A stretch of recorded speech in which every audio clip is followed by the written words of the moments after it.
Opposition leader Omar Ayub نے کہا ہے کہ بلو ایریا میں ہمارے پرامن مظاہرین پر فائرنگ کی گئی. ہم خاموشی سے بیٹھنے والے نہیں ہیں. معصوم لوگوں کو جیل میں رکھا گیا ہے. قومی اسمبلی میں پوائنٹ آف آرڈر پر اظہار خیال کرتے ہوئے انہوں نے کہا لوگوں کو شناختی کارڈ چیک کر کے گرفتار کیا گیا.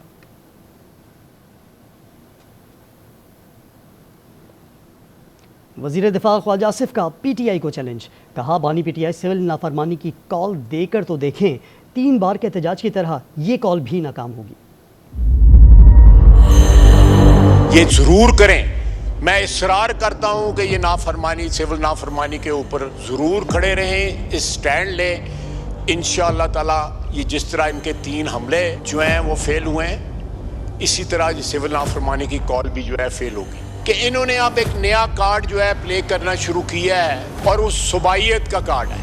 26 نومبر کے دن جن باتوں پہ یہ اگری کر چکے ہوئے تھے, ان کے ورکروں کو پتہ لگ جائے تو جس طرح جوتیاں کھا کے اس دن باقی تھے, اس سے زیادہ جوتیاں کھائیں. انسداد دہشت گردی عدالت اسلام آباد نے الیمین گنڈا پور, بشرا بی بی, MNA شاہد خٹک اور MP سہیل آفریدی کے وارنٹ گرفتاری جاری کر دیے. جج طاہر عباس سپرا نے وارنٹ جاری کیے. ملزمان کے خلاف رمنہ میں درج مقدمہ ہے. پولیس نے وارنٹ کے اجرا کے لیے عدالت کو درخواست دی تھی. سندھ کی سیاست پر بات کریں تو اپوزیشن لیڈر سندھ اسمبلی علی خورشیدی کہتے ہیں کہ سندھ میں اربوں روپے کی کرپشن ہو رہی ہے, کوئی پوچھنے والا نہیں. کرپشن سے متعلق صدر کا بیان مضحکہ خیز ہے. ہزاروں ارب روپے کی کرپشن موجود ہے, کوئی پوچھنے والا نہیں ہے. پہلے کرپشن محکموں میں ہوتی ہے, پھر لکھت میں آتی ہے, تو PSC میں کرپشن ہوتی ہے. یہاں پر آ کے COD بھی فیل ہو جاتا ہے کہ یہاں پر کیا چل رہا ہے, دھندا چل رہا ہے. عوام کے ٹیکسوں کا بے دریغ استعمال اگر دیکھنا ہو تو وہ اس صوبے کے کسی بھی محکمے کو اٹھا کے سامنے رکھ لیا جائے. صوبہ سندھ میں کرپشن کو باقاعدہ صنعت کا درجہ دے دیا گیا, اور میں تو کہتا ہوں اس کو آفیشلی نوٹیفائی بھی کر دینا چاہیے. اس کا رد عمل بھی آیا. MQM کی کرپشن کی کہانیاں KMC کی در و دیوار پر ہیں. یہاں گھوس ملازمین آج بھی مسئلہ ہیں. ترجمان سندھ حکومت سعدیہ جاوید کا علی خورشیدی کو جواب. اس شہر کو یاد ہے 3 دہائیوں تک KMC, واٹر بورڈ اور جو بھی اس شہر کے بلدیاتی ادارے تھے وہاں آپ کی حکومت تھی. اور جو کرپشن کی کہانیاں ہیں نا وہ KMC کی در و دیوار پہ لکھی ہوئی ہیں. واٹر بورڈ میں آج بھی گوسٹ امپلائیز اور ان سے جان چھڑانا جو ہے نا وہ ہمارے لیے مشکل بن. جرائم سے جڑی خبریں شامل کریں گے. رخ کریں گے کراچی کا, جس کے علاقے بلدیہ ٹاؤن 7 نمبر میں لیگی رہنما امان اللہ آفریدی کو قتل کر دیا گیا. ملزم نے نماز فجر کی ادائیگی سے واپسی پر انہیں گولی ماری اور فرار ہو گیا. نماز جنازے کی ادائیگی کے بعد ان کی میت کو تدفین کے لیے پشاور بھیج دیا گیا ہے. مقتول امان اللہ آفریدی وزیر اعظم شہباز شریف کے متبادل امیدوار اور سٹی کونسل میں سابق اپوزیشن لیڈر تھے.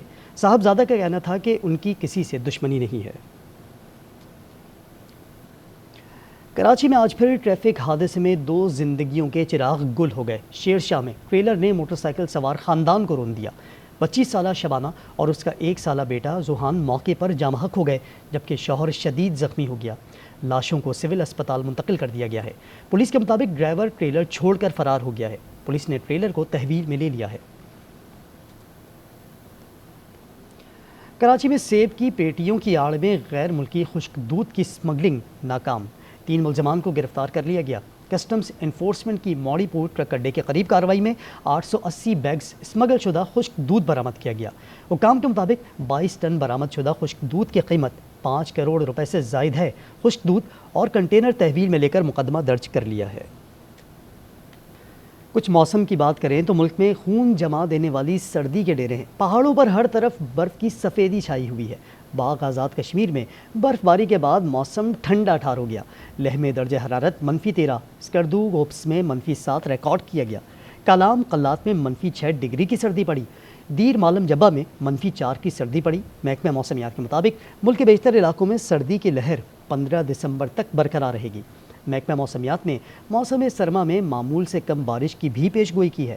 چیف میٹرولوجسٹ کے مطابق جنوری کے اوائل میں بارش کا سسٹم بنے گا, تاہم معمول سے کم بارشیں ہوں گی.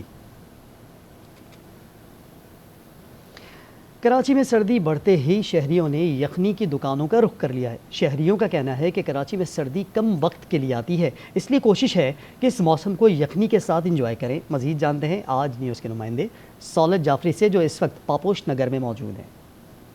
کراچی شہر میں موسم سرما کی آمد کے ساتھ ہی جو ہے وہ اب کراچی کے جو سردی کے پکوان ہیں ان کی طرف جو ہے وہ کراچی والے رخ کرتے دکھائی دے رہے ہیں۔ کراچی میں جو سوپ اور یخنی کی دکانیں ہیں وہاں پہ رش بڑھ گیا ہے۔ اس وقت میں موجود ہوں پاپوش کے مقام پہ۔ یخنی کس طریقے سے جو ہے وہ تیار کی جاتی ہے اور کس طریقے سے فروخت ہو رہی ہے، میں یہاں پہ یخنی والے بھی موجود ہیں۔ بتائیے گا کہ کب سے یہ یخنی فروخت کرتے ہیں اور سردیوں میں کیسا رجحان ہوتا ہے؟ یہ یخنی تو میرے پیدائش سے پہلے کی ہے، تقریباً 55-60 سال ہو گئے ہیں اس دکان کو۔ اور یخنی جو ہم بناتے ہیں یہ مرغیوں کا یخنی ہے اور دیسی انڈا ساتھ میں چلاتے ہیں۔ اور سردیوں کی آمد ہے تو کراچی کے تقریباً ہر علاقے سے لوگ آ کے سوپ پیتے ہیں۔ بس سردی کا پتہ تو یہاں سے چلتا ہے کہ بھائی سردی آ گئی ہے۔ آپ نے ان کی بات سنی، میں اپنے کیمرہ مین سے کہوں گا کہ وہ ایک نظر ذرا ادھر اسٹال کا دکھائیں تو یہاں پہ آپ دیکھ سکتے ہیں کہ کس انداز میں جو ہے وہ یخنی فروخت ہو رہی ہے۔ رش کی جو ہے وہ انتہا ہے۔ کراچی شہر میں سردیوں کی آمد شروع ہو چکی ہے اور لوگوں نے سویٹرز اور جیکٹ نکال لی ہیں اور اسی کے ساتھ ساتھ گرم مشروبات کا بھی جو ہے وہ رجحان بڑھتا ہوا دکھائی دے رہا ہے شہریوں میں۔ جی، یہ صورتحال صرف کراچی میں نہیں بلکہ میلسی میں موسم سرما شروع ہوتے ہی شہری سوپ اور گڑ والی چائے کے لیے مختلف ہوٹلوں کا رخ کر رہے ہیں۔ مزید بتا رہے ہیں صادق علی۔ بالکل، موسم سرما کے آغاز ہوتے ہی سرد راتوں میں شہریوں نے گڑ کی چائے اور سوپ کے لیے مختلف ہوٹلوں کا رخ کر لیا ہے۔ میں اس وقت کالونی چوک کے بیٹھک میں موجود ہوں اور میرے ساتھ شہری موجود ہیں، ان سے بات کرتے ہیں۔ جی بتائیے گا۔ جی، سردی کا آغاز ہو چکا ہے، آپ کو جیسا کہ علم ہے، اور ہم یہاں آج دوستوں کے ساتھ سوپ کو انجوائے کرنے کے لیے بیٹھک کے مقام پر آئے ہیں۔ یہ ہمارے میلسی شہر کا ایک خوبصورت پوائنٹ ہے، یہ شہریوں کے لیے ایک بہت اچھی سہولت ہوگی۔ جی بالکل، جس طرح انہوں نے بات کی ہے کہ اگر سردی کی راتیں ہوں اور دوست ساتھ ہوں تو سوپ پینے کا مزہ ہی کچھ اور ہے۔ جی، ٹھنڈ میں سوپ کے مزے کے ساتھ یہاں لیتے ہیں ایک بریک، ہمارے ساتھ رہیے۔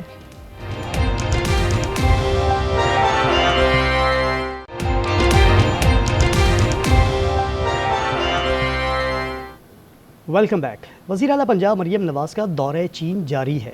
بیجنگ میں National People's Congress Standing Committee کے vice chairman Li Hongzhong سے ملاقات کی۔ ملاقات میں پاک چائنا اسٹریٹجک پارٹنرشپ کو مزید مستحکم کرنے کے عزم پر اتفاق کیا گیا۔ مسٹر لی ہانگ نے پاک چین تعلقات کے فروغ کے لیے وزیر اعلیٰ مریم نواز کی فیملی کمٹمنٹ کو سراہا۔ وزیر اعلیٰ پنجاب مریم نواز نے کہا چین کے تجربات اور مشاہدات سے فائدہ اٹھا کر گورننس میں بہتری لانا چاہتے ہیں۔ ان کا یہ دورہ برادرانہ تعلقات کے استحکام کی عملی کاوش کا مظہر ہے۔ انجمن ترقی اردو پاکستان کے زیر اہتمام توسیعی لیکچر کا انعقاد کیا گیا۔ ابوالامانی عبدالقادر بیدل کے فن کا مختصر جائزے کے نام سے سجائی گئی محفل میں کینیڈا سے تشریف لائے معروف دانشور ادیب ڈاکٹر سید تقی آبدی بطور مہمان خصوصی شریک ہوئے۔ صدارت کے فرائض واجد جواد نے ادا کیے۔ نظامت پروفیسر یاسمین سلطانہ فاروقی نے کی۔ ڈاکٹر سید تقی آبدی کا کہنا تھا کہ تاریخ میں عبدالقادر بیدل کا کردار منفرد اور زندہ ہے۔ بیدل کی سیرت و شخصیت کی عظمت اور علمی کمالات جہاں ان کے ملاقاتیوں کے لیے حیران کن تھے، وہاں بیدل کی طبیعت کی سادگی، شگفتہ مزاجی اور وزاداری ان کے لیے باعث کشش و محبوبیت بھی تھی۔ بیدل کا گھر تربیت گاہ تصوف اور مدرسہ شعر و ادب تھا۔ بلوچستان کے ضلع مستونگ میں کتب میلے کا انعقاد کیا گیا۔ سراوان پریس کلب کی ڈیجیٹل لائبریری میں علم کے متلاشی جمع ہوئے۔ شرکاء کا کہنا تھا کہ کتب میلہ نوجوانوں کو منفی سرگرمیوں سے نکال کر علم و کتاب دوستی کا ہم سفر بنائے گا۔ شرکاء نے رعایتی قیمتوں پر کتابوں کی فراہمی کی بھی تعریف کی۔ یہاں لیں گے بریک، ہمارے ساتھ رہیے۔ Welcome back. چیف جسٹس یحییٰ آفریدی کے ملک کے دور دراز اضلاع کے دورے جاری ہیں۔ چیف جسٹس نے گوادر سب جیل اور مکران جوڈیشل کمپلیکس کا دورہ کیا۔ سپریم کورٹ کے جاری اعلامیے کے مطابق چیف جسٹس یحییٰ آفریدی نے گوادر سب جیل کا دورہ کیا۔ Chief justice Balochistan high court اور دیگر ججز بھی چیف جسٹس یحییٰ آفریدی کے ہمراہ تھے۔ چیف جسٹس نے انڈر ٹرائل قیدیوں کو دی جانے والی سہولیات کا جائزہ لیا، قیدیوں کی فلاح و بہبود اور بنیادی ڈھانچے کی بہتری پر زور دیا۔ چیف جسٹس پاکستان نے کہا بلوچستان کے ہر ڈویژن میں جیل کا قیام لازمی ہے۔ حکام نے مکران اور زوب ڈویژن میں جیلوں کے قیام کی یقین دہانی کروائی۔ اسلام آباد میں سارک کے 40ویں چارٹر ڈے کے حوالے سے تقریب ہوئی۔ وزیر صنعت Rana Tanveer, governor Khyber Pakhtunkhwa Faisal Karim Kundi, SAARC chamber of commerce اور FPCCI کے عہدیداران نے شرکت کی۔ وقار سلیم کی رپورٹ دیکھیے۔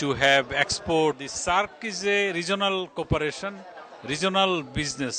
So our duty to, as a businessman, of course, we are promoting our business to each country.